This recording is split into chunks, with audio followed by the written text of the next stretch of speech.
Le vibe coding est vraiment la plus grosse daube du 21e siècle. Honnêtement, ce truc, c'est une fraude. Et cette vidéo est pas du tout prévue. Il y a rien de scripté, il y a rien de prévu. J'avais pas du tout prévu de la faire. Juste que j'ai envie de pousser un coup de gueule sur ce truc parce que ça commence à m'énerver tout ce que j'entends. Donc pour ceux qui savent pas, le vibe coding, c'est tout simplement la pratique qui consiste à coder avec des prompts, tu vois? Donc, avant l'ère de l'IA, comment on codait? C'est juste que, voilà, on allait ouvrir un éditeur de code, on allait commencer à écrire des lignes de code et on s'arrangeait pour les faire fonctionner tout simplement. Sauf que, depuis l'avènement, de l'IA, ou plutôt depuis, les quelques derniers mois, voire les quelques dernières années, il y a une nouvelle pratique qui a émergé de nulle part, qui s'appelle le vibe coding et en gros, ça consiste à faire des applications avec des prompts, tout simplement.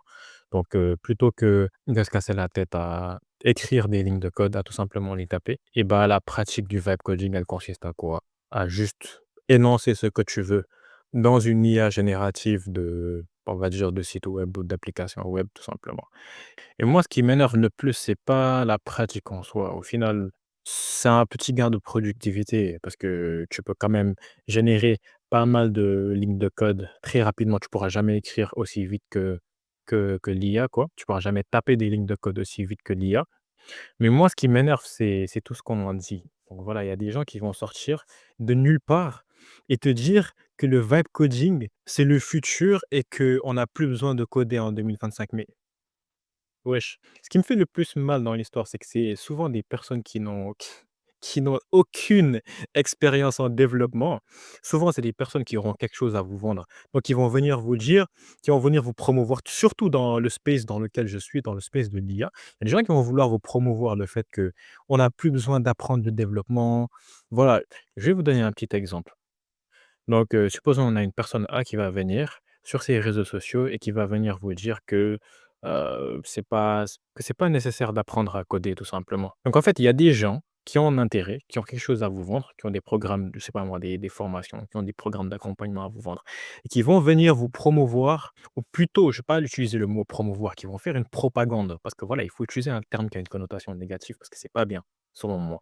Donc il va voir tout simplement ces logiciels, qui peuvent générer des sites web, qui peuvent générer du code, on va dire, émerger. Donc ces logiciels sont de plus en plus puissants et qui va très fièrement vous dire: «Voilà, je vous avais dit, vous n'auriez pas dû perdre du temps à apprendre à coder». Non, mais est-ce qu'on est chez les fous? C'est pour ça que j'aurais toujours du mal, en tout cas actuellement, avec tous ceux qui vont vous dire que la carrière des développeurs est terminée. Wesh, honnêtement, il y a pas des gens qui peuvent plus profiter de cette révolution de l'IA que les développeurs. Je parle, très spécifiquement du côté de la génération de code.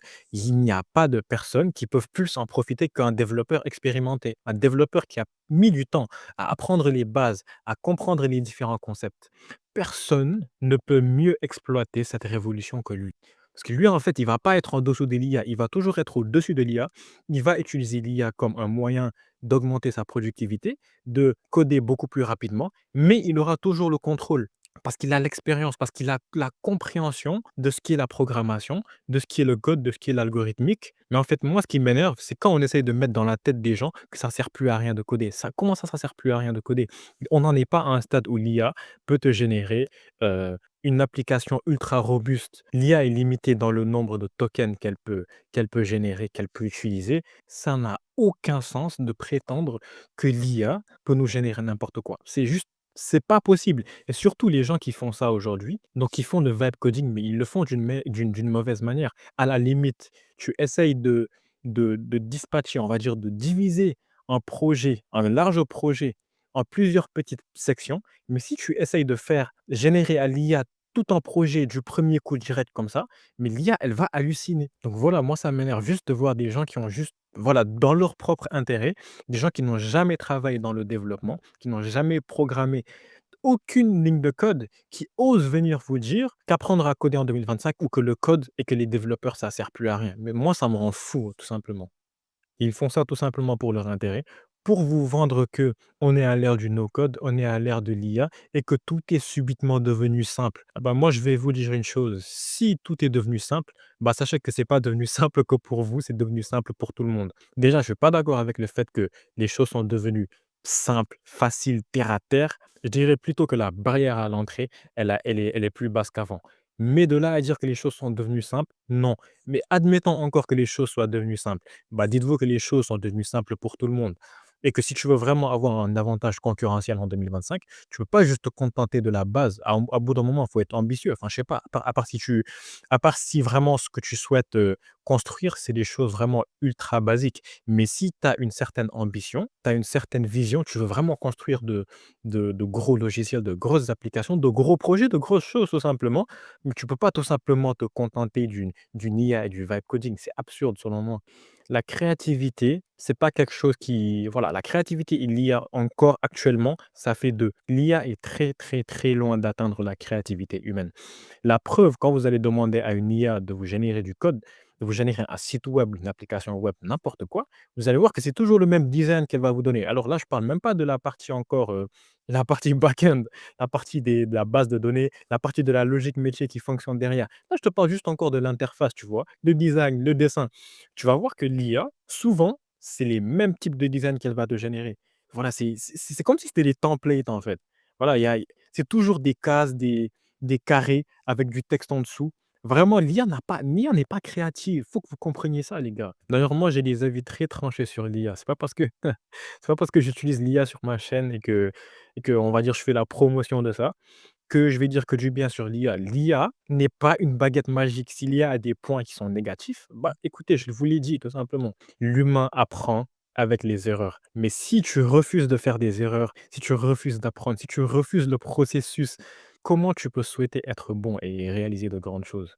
Moi, le vibe coding, selon moi, ça devrait être une pratique qui est destinée vraiment à une catégorie de personnes et ça devrait être destiné, c'est paradoxal, hein, mais pour moi, le véritable vibe coding, ça devrait être destiné aux développeurs qui ont déjà une certaine expérience. Mais quelqu'un qui cherche à apprendre à maîtriser les technologies, à maîtriser comment construire des logiciels, tu peux tout simplement pas au début te permettre d'utiliser le vibe coding. Je te dis pas de pas utiliser l'IA.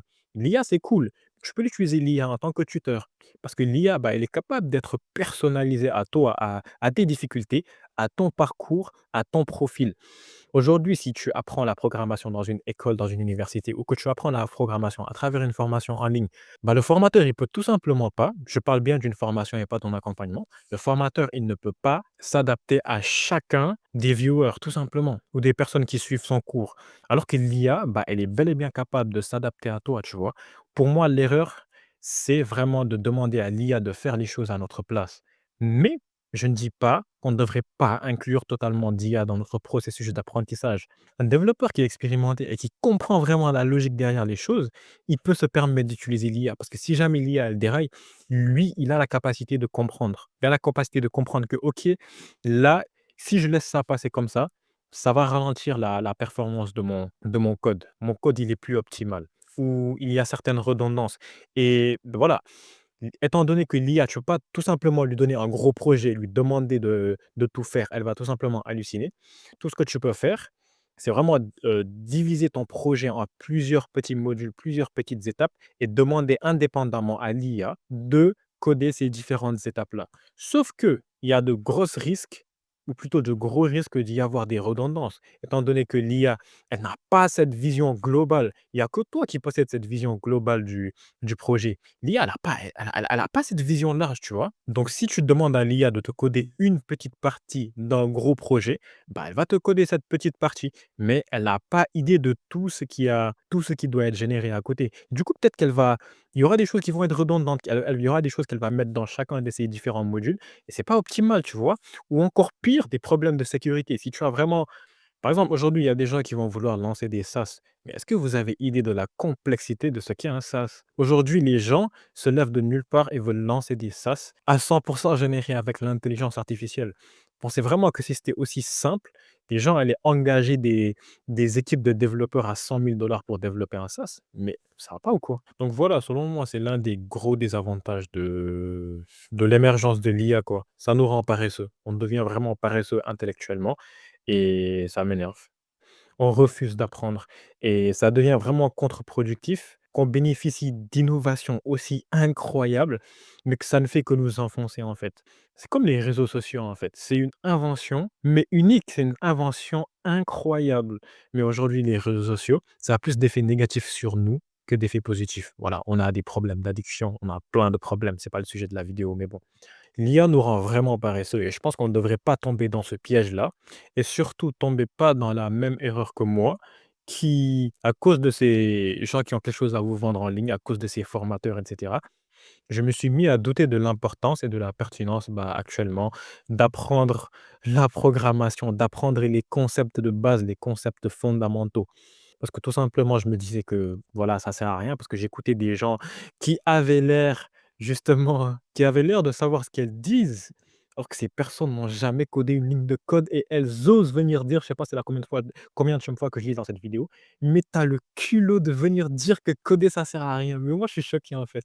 Et moi, tu vois, sur ma chaîne, je fais beaucoup de N8N, tu vois. Récemment, il y a un logiciel qui est sorti, d'ailleurs que je vais sûrement vous présenter sur la chaîne, mais un logiciel qui est sorti et qui permet tout simplement de générer des logiciels, enfin des workflows N8N naturellement avec du langage naturel. Donc voilà, c'est comme le vibe coding, mais adapté à N8N, tu vois, adapté à des workflows N8N. Il y a des personnes qui ont des choses à vous vendre, qui vont tout simplement venir vous dire, voilà, c'est facile de nos jours, tu peux monétiser l'IA, tu n'as pas besoin de te former, tu n'as pas besoin de compétences. Juste, tu vas venir, tu vas utiliser un logiciel comme celui-ci qui va venir te générer des workflows N8N facilement, gratuitement. Et puis voilà, c'est tout ce qu'il faut pour aller monétiser l'IA et gagner 10 000 € par mois.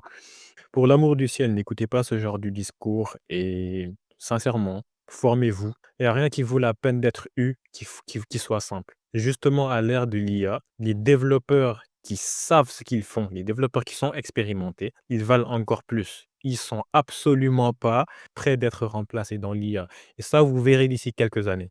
Les gens sont là, ouais, c'est la fin des développeurs. Vous verrez.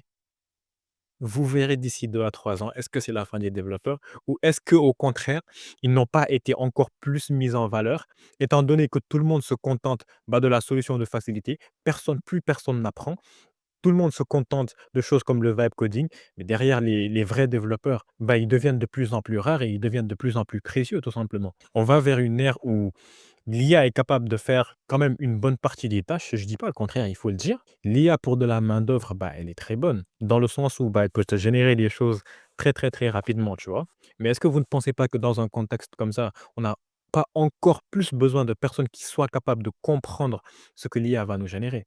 On a besoin de personnes qui soient capables de monitorer ce que l'IA va nous générer comme code. Tu ne peux pas tout simplement prendre ce que l'IA te donne et le déployer en production, mais ça fait aucun sens. Bref, résumé de la vidéo. Arrêtez de choisir la solution de facilité. Apprenez les compétences qui valent la peine d'être apprises. Ça prend du temps, mais c'est ce qu'il faut. Ça vaut le coup. C'est quelque chose de précieux. Ça peut pas être facile. Acceptez le processus. Épanouissez-vous durant le processus et si jamais vous voulez faire carrière dans la tech, restez très, très, très loin du vibe coding durant vos premiers mois, voire vos premières années de développement. Donc voilà, c'est tout ce que j'avais à dire. J'avais besoin de me lâcher et nous, on se dit à très vite. Peace.